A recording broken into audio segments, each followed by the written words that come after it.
Shock results for Le Bleu, who were held onto a 1-1 draw by Hungary in front of an electric home crowd in Budapest. The world champions dominated the first half with several moments of magic from Kylian Mbappe, but no crucial clinical finish.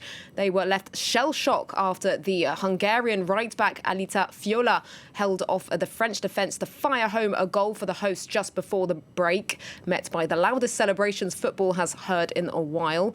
France came back fighting in the second half. Their frustration eased by an equalizer from Antoine Griezmann in the 66th minute there. Didier Deschamps' team pressed for a win, which would have secured them a place in the last 16, and they did come close before the end of that match, but it did end 1-1 there. Join me, this is not the result Le Bleu were expecting or hoping for. Not at all. And I think we have to look at that striking trio of Griezmann, Mbappe and Benzema and ask ourselves, what happened wrong with the finishing in the first half? Because that's when the pressure from Hungary really, it soaked up that, at least the French pressure was soaked up by that Hungarian formation. They played a 3-5-2. It was very effective in closing out that midfield space. Paul Pogba and N'Golo Kante, not nearly as effective as they were against the Germans. And Hungary, you really have to give them credit because their coach Rossi, he's obviously implemented a kind of Italian style, which has got them very structured in defence. Willy Orban and Peter Gulaski for the Hungarians were immense, and France just couldn't break them through. Terrible finishing up top by Benzema. Ultimately, they got away with it. Mbappe's pace and Griezmann saving them some blushes. Indeed, and let's talk about that incredible atmosphere in the stadium, which arguably played a very big role, arguably the 12th man in this match. It's the only venue with full capacity. It definitely played a role this evening. You could say it definitely played a role, but I mean, you have to bear in mind that Portugal played at the Puskás Arena last time out, the same number of fans, and they managed to get a result, a 3-0 win there. So can France really use that as an excuse? I mean, to be fair, it was vociferous. It was a crazy, crazy atmosphere if you did watch the match. Really brilliant to watch. But I don't think Coach Didier Deschamps will use that as an excuse. In fact, we did hear from him after the game as to that crowd and what it meant to the players. If I told you that, it would be very quickly interpreted as an excuse.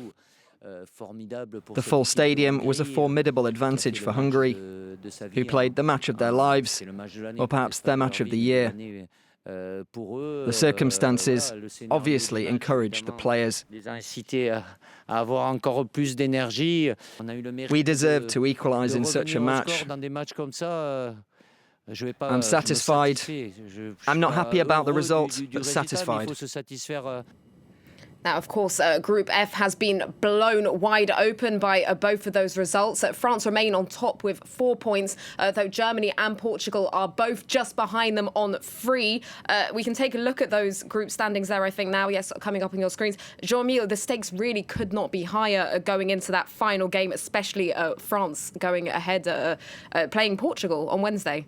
Yeah, I mean, that is just a remarkably tight group. The group of death really living up to its name there. And now that game, the France-Portugal game, I mean, France were expected to beat Hungary, and that has obviously not happened.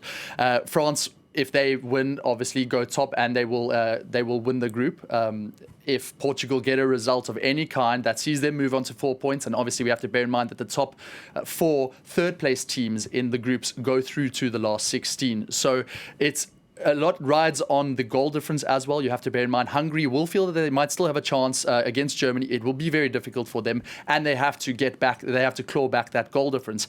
And we have to bear in mind that first from this group will play third in ABC, Group A's and Groups A, B, and C. That's not going to be too much of a problem. Second might play one of England, Croatia, Czech Republic, or Scotland, and the third will play either the first in Group B or Group C if they manage to get through. That could be one of Belgium or Netherlands. So can you imagine the matchups that could happen there? I for one can't wait. I think it's going to be very tasty. A very exciting last 16 to look